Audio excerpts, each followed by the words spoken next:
ሰላም ጤና ይስጥልን ተመልካቾቻችን የአፍሪካን ሬኔሳንስ ቴሌቪዥን ዜናዎች ከዚህ በማስከተል ይቀርባሉ። በቅድሚያ አርዕስተ ዜናዎችን እነሆ።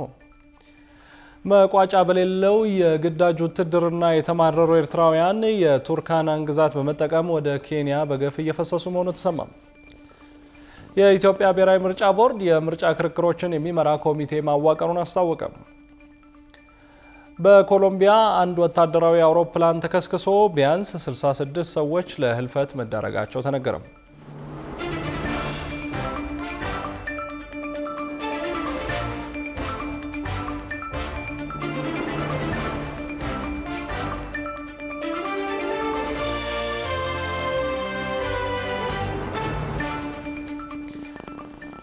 ወደ ተመልካቾቻችን በያላችሁበት የዓለም ጥግ ሰላምታችን ይድረስ። ይህ የአፍሪካን ሬኔሳንስ ቴሌቪዥን የዜና ሰዓት ነው። የተመራረጡ ዜናዎቻችን ወደ እናንተ እናደርሳለን። አብራችሁ እንድትሆኑ የምጋብዛችሁ አብስራ ገዛኝ ነኝ። ወደ ቀዳሚ ጉዳያችን ስናልፍ መቋጫ በሌለው የግዳጅ ውትድርና የተማረሩ ኤርትራውያን የቱርካናን ግዛት በመጠቀም ወደ ኬንያ በገፍ እየፈሰሱ መሆኑ ተሰማ። ወደ 1000 የሚጠጉ ኤርትራውያን በዚሁ መስመር ለመውጣት ሲሞክሩ በጸጥታ ኃይሎች መያዛቸውም ታውቋል። ብዙነህ እንዳለ ዝርዝር አለው።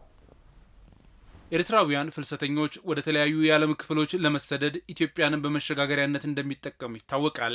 ለረጅም ጊዜ የሱዳን የጅቡቲና የሶማሊላንድ በሮችን በመውጫነት ሲጠቀሙ የቆዩ ቢሆንም ከቅርብ ጊዜ ወዲህ ግን ኢትዮ ኬንያን ድንበር ተጨማሪ የፍልሰተኞች መስመር እየሆነ ይገኛል። የኢትዮ ኬንያ መስመር ከኬንያ በተጨማሪ ወደ ዩጋንዳና ደቡብ ሱዳን ለመሸጋገር በሕገ ወጦች ተመራጭ መንገድ ሆኗል የተባለ ሲሆን መስመሩ ከሌሎች የመውጫ በሮች ጋር ሲነጻጸር ብዙ የቁጥጥር ኬላዎች የማይበዙበት መሆኑ ይህንን እንዲመርጡ አድርጓቸዋል። በተለይም ብዙ ኤርትራውያን ፍልሰተኞች በዩጋንዳ የሚገኙ መሆናቸው በቀላሉ በዛው ወደ ሌሎች ሀገራት ለመሸጋገር የሚያስችላቸው በመሆኑ ነው። ከሰሞኑ በወጣው መረጃ በደቡብ ኢትዮጵያ በኩል በህገወጥ መንገድ ወደ ኬንያ ሲሻገሩ ደረስኩባቸው ያላቸውን 48 ኤርትራውያን በቁጥጥር ስር መዋሉን የደቡብ ኦሞ ዞን ፖሊስ አስታውቋል። ኤርትራውያን ፍልሰተኞቹ ከትላንት በስቲያ ቅዳሜ የተያዙት በደቡብ ኢትዮጵያ ክልል ደቡብ ኦሞ ዞን ሀመር ወረዳ ውስጥ ነው። ፍልሰተኞቹ ሊያዙ የቻሉትም ያለ ጉዞ ሰነድ የኢትዮ ኬንያን ድንበር ለማቋረጥ በሌሊት በመጓዝ ላይ እንዳሉ መሆኑን የሀመር ወረዳ ፖሊስ ጽሕፈት ቤት ምክትል ኃላፊ ኢንስፔክተር ጳውሎስ መቆያ ገልጸው ፍልሰተኞቹ ከሌሊቱ 9 ሰዓት በጭነት ተሽከርካሪ በመጓዝ ላይ እንዳሉ ነው የተያዙት። ቁጥራቸውም 48 ሲሆን አብዛኛዎቹ ወጣቶች ወንዶችና ሴቶች ናቸው። የተያዙትም የኢትዮ ኬንያን ድንበር በማቋረጥ በቱርካና በኩል ወደ ኬንያ ግዛት ለመግባት ሲሞክሩ ነው ብለዋል።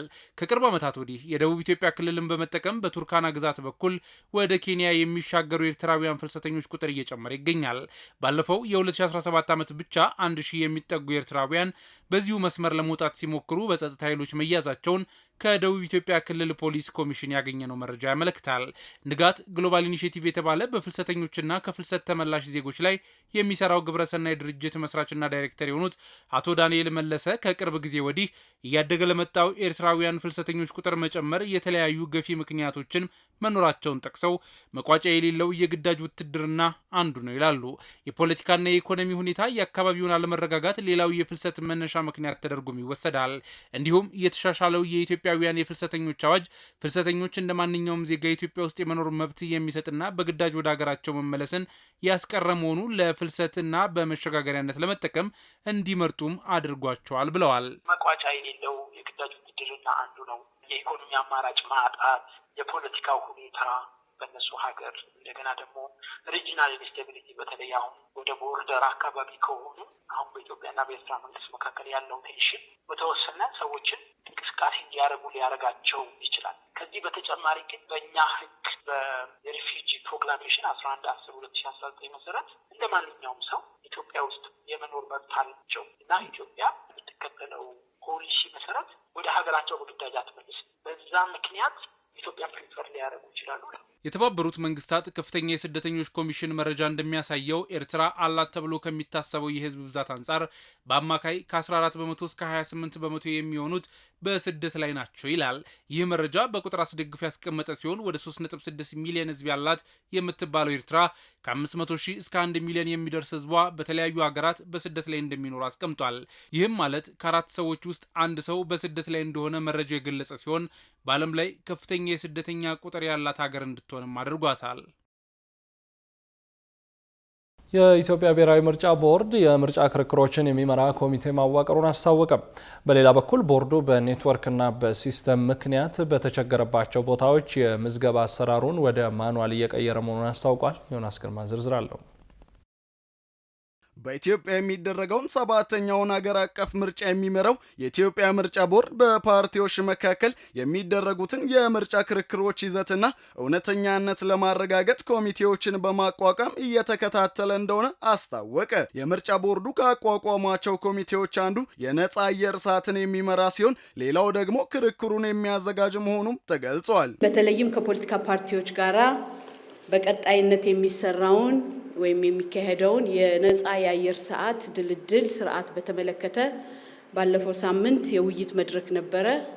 በዛም መድረክ ላይ የዚህ የነጻ አየር ድልድሉ እንዴት እንደሚካሄድ ከመገናኛ ብዙሃን ኤጀንሲ ጋራ በመሆን የሚሰራ ስለሆነ ከኢትዮጵያ ብሔራዊ ምርጫ ቦርድ 3 አባላት ያሉት ከመገናኛ ብዙሃን 2 አባላት ያሉት ኮሚቴ ተቋቁሟል። በዛ መሰረት እጣው እንዴት እንደሚወጣ ሲስተሙ እንዴት እንደሚሰራ እንደገና ደግሞ ያወጣጡን ሂደት የሚያሳየው መመሪያ በተመለከተ ውይይት ተደርጓል። እንደ ምርጫ ቦርድ ሰብሳቢዋ ገለጻ ከሆነ ለ7ኛው ጠቅላላ ምርጫ በተወዳዳሪዎች መካከል የሚካሄደውን የምርጫ ክርክር የሚመራው ኮሚቴ አጀንዳ ከመምረጥ ጀምሮ እስከ ማወያየት የሚደርስ ስልጣን እንዳለውም ተገልጿል። የብሔራዊ ምርጫ ቦርድ ሰብሳቢ ሜላት ወርቅ ኃይሉ እንዳሉት ከዚህ በተጨማሪ የክርክር መድረክ ዝግጅትን የሚያዘጋጅ ኮሚቴ መዋቀሩንና የክርክር መድረክ የሚያዘጋጀውን በ3 መሰረታዊ ጉዳዮች የተከፈለ መሆኑን ሰብሳቢዋ ገልጸዋል። ክፍፍል የተደረገበት በ3 ነው። አንደኛው ምርምር የሚያደርግ በርዕስ መረጣ ላይ ምርምር የሚያደርግ ከአካዳሚያ ሰዎች ያሉበት፣ ሁለተኛው ደግሞ የፋክት ቼኪንግ አንዳንድ ጊዜ ክርክሩ በሚካሄድበት ጊዜ ለሚመጡ መረጃዎች ተመልሶ ሄዶ ፋክት ቼክ አድርጎ የሚያቀርብ ቡድን፣ ሶስተኛው ደግሞ የአወያዮች ያሉበት ነው። የአወያዮቹ ብዙዎቹ ከተለያዩ ሚዲያዎች የመጡ አወያዮች ሲሆኑ የነዚህን አወያዮች ዝርዝር ደግሞ ለፖለቲካ ፓርቲዎች ልከን በእነሱ ላይ ያላቸውን ሀሳብና አስተያየት እንዲሰጡን ጠይቀናል። ይህም ኮሚቴ ርዕሰ ጉዳዮችን ከመምረጥ ጀምሮ እውነታዎችን በማጣራትና ውይይት በሚያስፈልጋቸው ጉዳዮች ውይይት በማዘጋጀት ምርጫውን ፍትሐዊና ተአማኒ ለማድረግ እንደሚሰራም ይጠበቃል ተብሏል። በተጨማሪም ቦርዱ የ7ኛውን ጠቅላላ ሀገራዊ ምርጫ የመራጮች ምዝገባ ከየካቲት 28 ጀምሮ ከ45,000 በላይ በሆኑ የምርጫ ጣቢያዎች እያከናወነ የቆየ ሲሆን ቦርዱ በዲጂታል መንገድ ጭምር እንዲደረግ ለማከናወን አቅዶ ወደ ስራ የገባ ቢሆንም ከሲስተምና ከኔትወርክ ጋር በተያያዘ ችግር እንደገጠመው ከዚህ በፊት መግለጹ ይታወሳል። አሁን ላይ ግን አስቻይ ኔትወርክ ሁኔታ በሌለባቸው ቦታዎች ላይ ወደ ማኑዋል እየቀየረ መሆኑን የቦርዱ ሰብሳቢ ሜላት ወርቅ ኃይሉ አክለው አሳውቀዋል። እንደምታውቁት ቦርዱ ባለማው የዲጂታላይዜሽን የመራጮች ምዝገባ ስራውን ለመስራት ጎን ለጎን ደግሞ የማኑዋል ስራ ደግሞ በሌሎቹ ለመስራት በመዘጋጀት ከፍተኛ ቁጥር ባላቸው የምርጫ ጣቢያዎች ስራውን እየሰራ ይገኛል። በዚህ ሂደት በተለይም በዲጂታላይዜሽን እናደርጋለን ባልንባቸው ምርጫ ጣቢያዎች ላይ የሲስተምና የኔትወርክ ችግር ገጥሞናል። ይህንንም ባለፈው በነበረን የሚዲያ ብሪፊንግ አቅርበናል።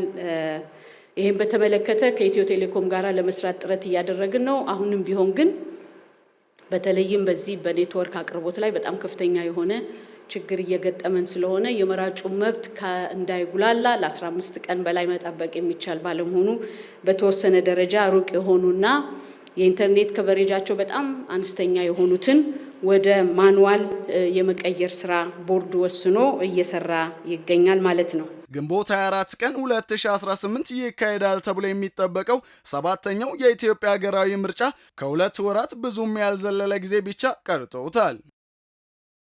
በኮሎምቢያ አንድ ወታደራዊ አውሮፕላን ተከስክሶ ቢያንስ 66 ሰዎች ለህልፈት መዳረጋቸው ተነገረ። በሌላ ዜና ህንድ ውፍረትን ለመቀነስ ሲባል የሚወሰዱ ርካሽ መድኃኒቶች በጤና ላይ ከባድ አደጋ እያስከተሉ ነው ስትል አስጠንቅቃለች። የውጭ ትንታኔና ዓለም አቀፍ ጉዳዮች ዘጋቢያችን ቃል ኪዳን ይጥና ጉዳዮቹን በዝርዝር ተመልክቷቸዋል።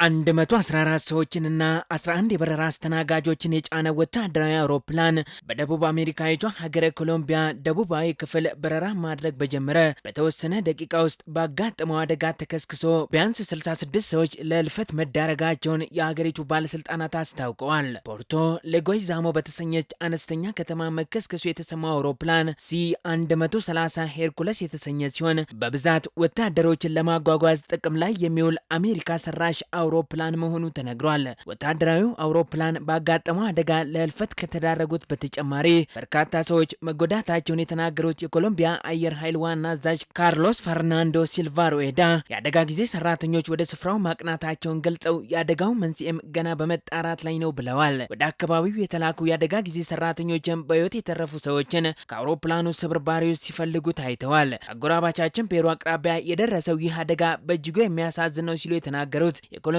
መከላከያ ሚኒስትር ፔድሮ ሳንቼዝ በበኩላቸው አውሮፕላኑ አደጋ ደርሶበት በእሳት ሲያያዝ በውስጡ ተጭነው የነበሩ ተተኳሾች መፈንዳታቸውንም ተናግረዋል። በኮሎምቢያ አየር ኃይል የቅርብ ጊዜ ታሪክ ውስጥ እጅግ ዘግናኝ ነው የተባለለት ይህ አሰቃቂ አደጋ መከሰት አልነበረበትም ሲሉ የአገሪቱ ፕሬዝዳንት ጉስታቮ ፔትሮ በኤክስ ገጻቸው ላይ ባጋሩት ረጅም ጽሑፍ አቋማቸውን አንጸባርቀዋል። ፕሬዝዳንት ጉስታቮ ፔትሮ በመልእክታቸው የሀገሪቱን አየር ኃይል ለማዘመን ጥረት ቢያደርጉም የቢሮክራሲ ችግር ግን እንቅፋት እንደሆነባቸው ገልጸው የወጣት ዜጎቻችን ሕይወት ላይ አደጋ አይኑን አፍጥጦበት ምንም አይነት የእቅድ መዘግየት ማየት አልፈልግም ሲሉም ጠንከር ያለ ማሳሰቢያም ማስጠንቀቂያም አስተላልፈዋል። As you know, once a person starts earning money, he becomes more sedentary.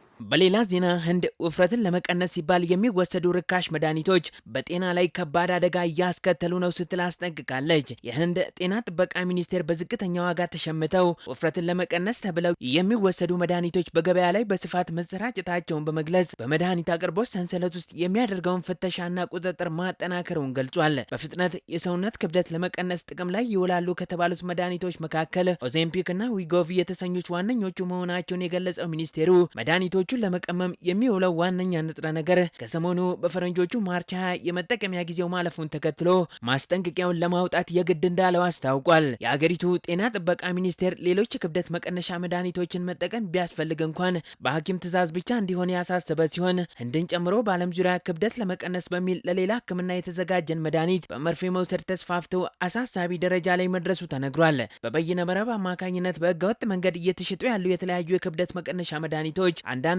ሸንቃጣ ሲያደርጉ ሌሎች ላይ ደግሞ ለህይወት አስጊ የሆነ ከባድ የጤና ችግርን እያስከተሉም ይገኛሉ። የድህረ ወሊድ ድባቴ ከ10 በመቶ በላይ በሚሆኑ እናቶች ላይ እንደሚታይ ተገለጸ። አማኑኤል የአእምሮ ስፔሻላይዝድ ሆስፒታል አብዛኛው ሴቶች ከቅድመ ወሊድ እና ድህረ ወሊድ በኋላ የተወሳሰበ የሚባል አይነት የስነ ልቦናዊ ለውጦች እንደሚያጋጥማቸው አስታውቋል። ሮሃ ግርማ እንደሚከተለው ታቀርበዋለች። እናትነት በደስታ የታጀበ ሊሆን ይችላል። ነገር ግን አንዳንዴ እናቶች ከወሊድ በኋላ በሚያጋጥማቸው ድብርት የተነሳ ልጃቸውን ራሳቸውንና እናትነታቸውን እንዲጠሉ ይገደዳሉ። የድህረ ወሊድ ድብርት አንዲት እናት ከወለደች ከ4 እስከ 6 ሳምንት ባለው ጊዜ ውስጥ የሚከሰት የድባቴ ወይም የድብርት አይነት ነው። ጊዜውን ገፍቶ አንዳንዴ እስከ 12ኛው ሳምንት ባለው ጊዜ ውስጥም ሊጀምር ይችላል። በዚህ ጉዳይ ላይ ጣቢያችን አፍሪካን ሬኔሳንስ ቴሌቪዥን ያነጋገራቸው በአማኑኤል የአእምሮ ስፔሻላይዝድ ሆስፒታል የምርምርና ስልጠና ዳይሬክተር የሆኑት ዘገየ ዮሐንስ የድህረ ወሊድ ድባቴ ከ10 በመቶ በላይ የሚሆኑ እናቶች ላይ እንደሚታይ ገልጸው መንስኤዎቹንም አስረድተዋል። የዓለም ጤና ድርጅት ሪፖርት የሚያደርገውን መረጃ ካየን እስከ 10% ከመቶ እናቶች 10 እናቶች አካባቢ ላይ ይሄ ድባቴ ጭንቀት ከወሊድ በኋላ ወይም በእርግዝና ወቅት ሊያጋጥማቸው ይችላል ተብሎ ይታሰባል። መንስኤዎቹ ያው የተለያዩ ናቸው። አንደኛ በእርግዝና ውስጥ የሆርሞን ለውጦች አሉ። አንዳንድ ያሉ ጤና ችግሮች ደግሞ ከዚህ ጋር ተያይዞ በተለይ ውጥረት ውስጥ ያው እርግዝና ራሱ ስትሬስፉል ነው። በወሊድ ወቅትም እንደዚሁ እንቅልፍ ማጣት ይኖራል። ፖስት ፓርተም ዲፕሬሽን የምንለው ከወሊድ በኋላ የሚያጋጥም ብዙ ጊዜ ከዛ በፊት ምንም አይነት ችግር የሌለባቸው ግን ከወሊድ በኋላ አንዳንድ እናቶች ላይ የድባቴ ጭንቀት ህመሞች ሊያጋጥማቸው ይችላል። በጣም ከበድ ያሉ ደግሞ እንደ ፖስት ፓርተም ሳይኮሲስ የምንላቸው አይነት ከፍተኛ የሆነ ለእናት ጤናም ለህፃኑ ጤና ጉዳት ሊያደርስ የሚችል አይነት ሁኔታዎችም አልፎ አልፎ ያጋጥማሉ። ዳይሬክተሩ አክለውም የድህረ ወሊድ ድባቴ ያጋጠማቸው እናቶች ራስን የማጥፋት ፍላጎትን ጨምሮ የተለያዩ ምልክቶች እንደሚያሳዩ ገልጸዋል። በብዛት እናቶች ላይ ከወሊድ በኋላ የሚታየው አንደኛው የእንቅልፍ ማጣት ነው። ለተከታታይ ምናልባት ለቀናት ሊሆን ይችላል እንቅልፍ ማጣት ይኖራል።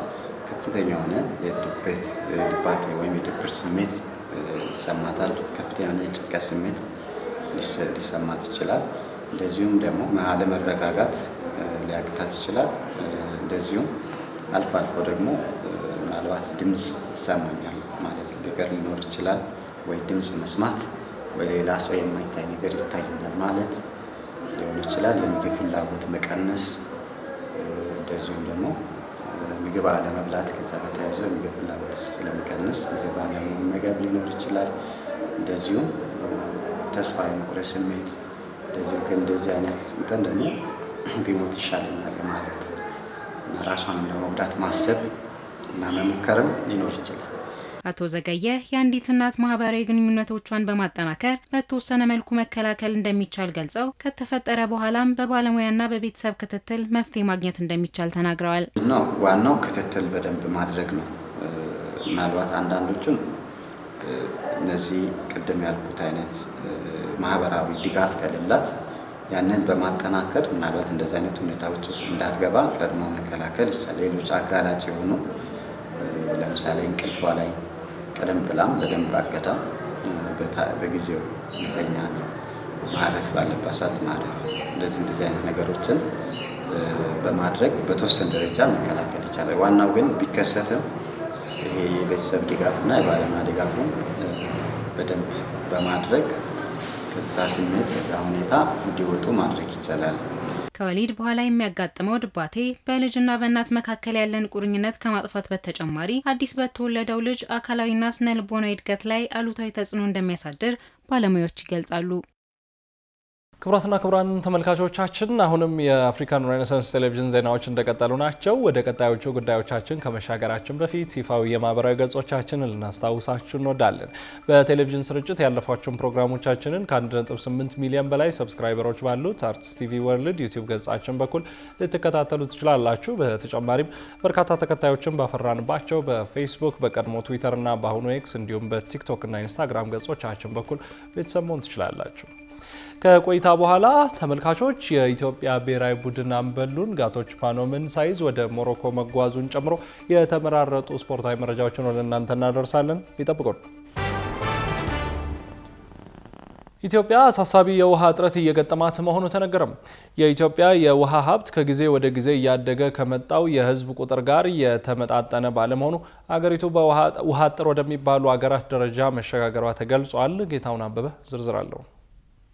ኢትዮጵያ የአፍሪካ የውሃ ማማ እየተባለች የምትጠራበት የረጅም ዘመን ትርክት አሁን ካለው ነባራዊ ሁኔታ ጋር እንደማይጣጣምና ሀገሪቱ በይፋ ውሃ አጠር ወደሚባሉ ሀገራት ተርታ መሸጋገሯ ተገልጿል። በውሃና ኢነርጂ ሚኒስቴር አዘጋጅነት የኢትዮጵያ የውሃ ሀብትና እጥረት ላይ ትኩረት ያደረገ ሀገር አቀፍና ቀጠናዊ የውይይት መድረክ የተካሄደ ሲሆን በዚህ ወቅትም ለዘመናት ሲነገር የኖረው ኢትዮጵያ የውሃ ማማ ናት የሚለው ትርክት አሁን ካለው ነባራዊ ሁኔታ ጋር እንደማይጣጣም ተነግሯል። በመድረኩ ላይ የመነሻ የጥናት ጽሑፍ ያቀረቡት የታላቁ ህዳሴ ግድብ የቴክኒክ ተደራዳሪ ቡድን ሰብሳቢ ኢንጂነር ጌዲዮን አስፋው እንደገለጹት አሁን ላይ በኢትዮጵያ ያለው የውሃ ሀብት ከህዝብ ቁጥር ፈጣን እድገት አንጻር ከፍተኛ እጥረት እያጋጠመው መሆኑን አስረድተዋል። በውሃና ኢነርጂ ሚኒስቴር የሚኒስትሩ ከፍተኛ አማካሪ ዶክተር ሚካኤል መሐሪ በበኩላቸው ኢትዮጵያን የአፍሪካ የውሃ ማማ እያሉ የመጥራት የረጅም ዘመን ልማድ ሊቀየር እንደሚገባ ጠቁመዋል። ዶክተር ሚካኤል አክለውም በአሁኑ ወቅት የሀገሪቱ የነፍስ ወከፍ የውሃ ድርሻ እጅግ ዝቅተኛ መሆኑን በመጥቀስ ሀገሪቱ በይፋ ውሃ አጠር ወደሚባል አሳሳቢ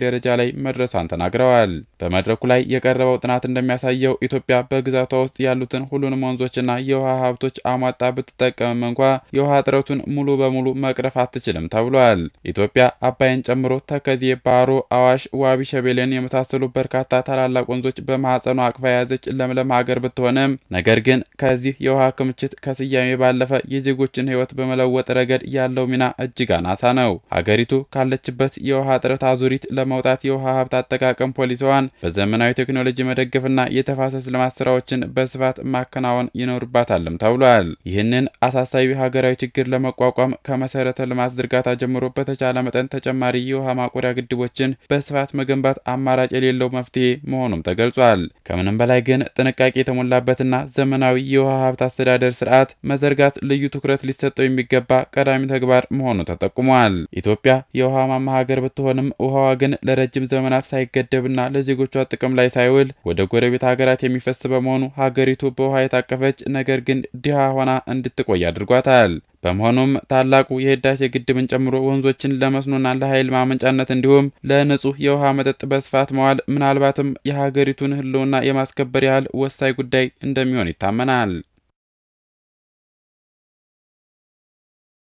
ክቡራን ተመልካቾቻችን አሁን የተመራረጡ ስፖርታዊ መረጃዎችን ወደ እናንተ የምናደርስበት ሰዓት ላይ ደርሰናል። ስፖርታዊ መረጃዎቹ ባልደረባችን ሰዋሊ ማመድ ወደ እናንተ ይደርሳሉ። ከመረጃዎቹ ጋር መልካም ቆይታ። ከአፍሪካ ሬኔሳንስ ቴሌቪዥን የሰዓቱን ስፖርታዊ መረጃዎች ይዘን መጥተናል። መረጃዎቻችንን ከሀገር ውስጥ እናስቀድማለን። የኢትዮጵያ ብሔራዊ ቡድን አምበሉን ሳይዝ ወደ ሞሮኮ ተጓዘ። የፊታችን አርብ ከሳኦ ቶሜ ጋር የአፍሪካ ዋንጫ ቅድመ ማጣሪያ ጨዋታ ያለበት የኢትዮጵያ ብሔራዊ ቡድን በዛሬው ዕለት ወደ ስፍራው አቅንቷል። ጥሪ ከተደረገላቸው 23 ተጫዋቾች መካከል የሆነውና ከሳውዲው ክለብ መጥቶ ከዋሊያዎቹ ጋር ልምምድ ሲሰራ የቆየው አማካኙ ጋቶች ባኖም በሀዘን ምክንያት ወደ ሞሮኮ ካቀናው ስብስብ ውስጥ ሳይካተት ቀርቷል። እንደ ኢትዮጵያ እግር ኳስ ፌዴሬሽን ገለጻ የብሔራዊ ቡድኑ አምበል የሆነው ጋቶች ባኖም በወላጅ አባቱ ድንገተኛ ህልፈት ምክንያት ወደ ሞሮኮ ከሚጓዘው ልዑክ ውስጥ ሳይካተት ቀርቷል ተብሏል። የኢትዮጵያ እግር ኳስ ፌዴሬሽንና የኢትዮጵያ ብሔራዊ ቡድን አባላት በጋቶች ባኖም ወላጅ አባት ህልፈት የተሰማቸውን ጥልቅ ሐዘን የገለጹ ሲሆን ብሔራዊ ቡድኑ በዛሬው ዕለት ከቦሌ አየር ማረፊያ በመነሳት ወደ ሞሮኮ ካዛብላንካ እንደተጓዘ የኢትዮጵያ እግር ኳስ ፌዴሬሽን አስታውቋል። አንጋፋው አትሌት ኃይሌ ገብረስላሴ የክብር እንግዳ የሆነበት መድረክ በኬንያ ሊደረግ ነው። በኢትዮጵያ አትሌቲክስ ውስጥ ታላቅ አሻራ ካሳረፉ አትሌቶች መካከል የሚጠቀሰው አትሌት ሻለቃ ኃይሌ ገብረስላሴ ሚያዝያ 2 ቀን በናይሮቢ አሁሩ ኡጋንዳስ በሚካሄደው 22ኛው የዓመቱ ምርጥ ስፖርተኛ ሽልማት ላይ እንግዳ ሆኖ መመረጡ ተረጋግጧል። ሲቲዝን ዲጂታል እንደገለጸው ኃይሌ በ2016 በ13ኛው ሽልማት ስነ ስርዓት ላይ ከተገኘ በኋላ ለሁለተኛ ጊዜ ከ10 ዓመታት በኋላ በታላቁ የሽልማት ምሽት ላይ ከሚገኙ የክብር እንግዶች መካከል መሆኑን አሳውቋል። የሽልማቱ መስራች የሆነው ፖል ቴርጋት እንደተናገረው በአህጉሪቱ የሚገኙ ኮከብ አትሌቶችን በመጋበዝ ሽልማቱን ከኬንያ ባለፈ በአፍሪካ ለማስፋፋት ካለው ሰፊ ራዕይ ጋር የሚቆራኝ ነው በማለት ተናግሯል። ከኃይሌ በተጨማሪ ወቅቱ የዓለም ማራቶን ሻምፒዮን አልፎንስ ሲምቡ የመድረኩ የክብር እንግዳ መሆኑ ተነግሯል። ታንዛኒያዊ አትሌት በቶኪዮ የ2025 የዓለም አትሌቲክስ ሻምፒዮና ለሀገሩ ታንዛኒያ የመጀመሪያውን የማራቶን ወርቅ በማሸነፍ ታሪክ የሰራ ሲሆን ከአንጋፋው አትሌት ኃይሌ ገብረስላሴ ጋር የመድረኩ ድምቀት ይሆናል ተብሎ ይጠበቃል። የሽልማት ስነ ስርዓቱ ሚያዝያ 2 ይደረጋል። ከሰሞኑ በእንግሊዝ ካራባኦ ካፕ የፍጻሜ ጨዋታ ሪያን ቼርኪ ያደረገው እንቅስቃሴ የእግር ኳስ አፍቃሪዎችንና ባለሙያዎችን ለሁለት የከፈለ አነጋጋሪ ክስተት ሆኗል። ተጠባቂ በነበረው የፍጻሜ ጨዋታ ማንቸስተር ሲቲ 2 ግቦችን አስቆጥሮ መምራት በጀመረበት ሰዓት ፈረንሳዊው ተጫዋች ሪያን ቼርኪ ኳስ ማንጠባጠቡ በርካቶችን አስቆጥቷል። ይህ ድርጊት ብዙዎችን በሁለት ጎራ የከፈለ ሲሆን አንዳንዶቹ ከቴክኒካዊ ልህቀት ጋር አያይዘውት ይህ የተጫዋቹን ብቃት ማሳያ ነው በማለት ድርጊቱን ያደነቁ ሲሆን እንደ ጋሪ ኔቪል ያሉ የቀድሞ ተጫዋቾች በኩላቸው ይህ ትዕቢት ነው በማለት ድርጊቱን ኮንነዋል። በርካቶች ለተቃራኒ ክለብ እንደ ንቀት ማሳያ ነው በማለት የወሰዱት ይህ ተግባር ተቃራኒ ተጫዋቾችን እንደ ማሾፍ ወይም እንደ ማዋረድ ተደርጎ ስለሚወሰድ ግጭቶችን ሊቀሰቅስ እንደሚችል ይናገራሉ። በአሰልጣኞች እይታ አንጻር ቢሆንም ይህ ድርጊት ጎሽ የሚያሰኝ አይደለም። ምክንያቱም ኳሱን ማንጠባጠብ የጨዋታን ፍጥነት ስለሚቀንስና ተጫዋቹ ኳሱን የመነጠቅ ዕድሉን ስለሚጨምር ነው። ለዚህም ማሳያ የማንቸስተር ሲቲ አለቃ ፔፕ ጋርዲዮላም ቢሆን በሼርኪ ድርጊት አለመደሰታቸው የሚያሳይ ገጽታ ሲያሳዩ ተስተውለዋል። በእግር ኳስ ሕግ ኳስን ማንጠባጠብ በራሱ ቅጣት የሚያስቀጣ ጥፋት እንዳልሆነ ይነገራል። ነገር ግን ድርጊቱ ተቃራኒ ተጫዋች ላይ ለማሾፍ ሆን ተብሎ የተደረገና ከስፖርታዊ ጨዋነት ውጪ እንደሆነ ዳኛው ካመነ ቢጫ ካርድ መስጠት እንደሚችልም ዳኞች ይናገራሉ። ታዲያ ይህ ድርጊት ከሜዳው ውጭ መነጋገሪያነቱ አሁንም ድረስ የቀጠለ ሲሆን ተጫዋቹ በተለይ ከመድፈኞቹ ደጋፊዎች በርካታ ተቃውሞዎች እንዲያስተናግድ ምክንያት ሆኗል። 6 የአርሰናል ተጫዋቾች ከብሔራዊ ቡድን ስብስብ ጥሪ ውጭ ሆኑ። አርሰናል በካራባኦ ካፕ ፍጻሜ በማንቸስተር ሲቲ ከተሸነፈ በኋላ ተከላካዩ ጋብሪኤል ማጋሌሽ በጉዳት ምክንያት ከብራዚል ብሔራዊ ቡድን ጥሪ ውጭ ሆኗል። ተጫዋቹ በቀኝ ጉልበቱ ላይ በደረሰበት ህመም ምክንያት በፊፋ ዓለም አቀፍ ጨዋታዎች ላይ እንደማይሳተፍ የብራዚል እግር ኳስ ፌዴሬሽን አረጋግጧል። በተጨማሪም ፈረንሳዊ አጣማሪው ዊሊያም ሳሊባ በግራ ተረከዙ ላይ በሚሰማው ተደጋጋሚ ህመም ምክንያት ከፈረንሳይ ብሔራዊ ቡድን ሲሰናበት በምትኩ ማክሲንስ ላክሮኮስ ተጠርቷል። ሊያንድሮ ትሮሳርድ በበኩሉ ከወገብ በላይ ባጋጠመው የህመም ስሜት ምክንያት ከቤልጂየም ስብስብ ውጭ ሲሆን የቡድኑ አምበል ማርቲን ኦዴጋርድም ከየካቲት ወር ጀምሮ በተደጋጋሚ ሲፈተን በነበረው የጉልበት ጉዳት ምክንያት ለኖርዌይ ብሔራዊ ቡድን አልተጠራም። በካራባኦ ካፕ ፍጻሜ ላይ ያልተሰለፉት የቤሬቺ ኢዜና ዩሪያን ቲምበርም በጉዳት ምክንያት ከእንግሊዝና ከኔዘርላንድስ ብሔራዊ ቡድን ውጭ ሆነዋል። በተለይም ኢዜ የባት ጉዳት ስላለበት በሚቀጥለው ሳምንት ምርመራ እንደሚደረግለት ይጠበቃል። አብዛኞቹ ተጫዋቾች ከብሔራዊ ቡድን የወጡት ለጥንቃቄ ሲባል እንዳልሆነ ተገልጿል። አርሰናል ከዓለም አቀፍ ጨዋታዎች ረፍት መልስ እጅግ ፈታኝ ቀናት ይጠብቁታል። ሚያዝያ 4 በኤፍኤ ካፕ ከሳውዛምፕተን ጋር፣ ከ3 ቀናት በኋላ ደግሞ በቻምፒዮንስ ሊግ ሩብ ፍጻሜ ከስፖርቲንግ ጋር ይጫወታል። በተጨማሪ ሚያዝያ 19 ከዋና ተፎካካሪያቸው ማንቸስተር ሲቲ ጋር በሊጉ ወሳኝ ፍልሚያ ያደርጋሉ። በርካታ የአርሰናል ኮከቦች በተመሳሳይ ሰዓት ከብሔራዊ ቡድን ጥሪ ውጭ መሆናቸው በብዙሃኑ ዘንድ ጥርጣሬን ፈጥሯል።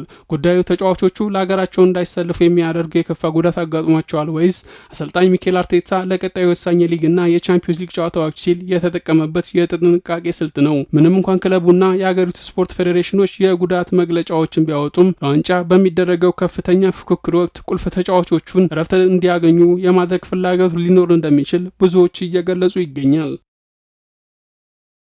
ውድ ተመልካቾቻችን የአፍሪካን ሬኔሳንስ ቴሌቪዥን የሰዓቱ ዜናዎች የተከታተላችሁትን ይመስሉ ነበር። ስለሰጣችሁን ጊዜ ከልብ እያመሰገንን ከዜናዎቹ ጋር የአብስራ ገዛኸኝ ቆይታ አድርጌያለሁ። ከቀሪ ጣቢያችን ዝግጅቶች ጋር መልካም ጊዜ ተመኘው።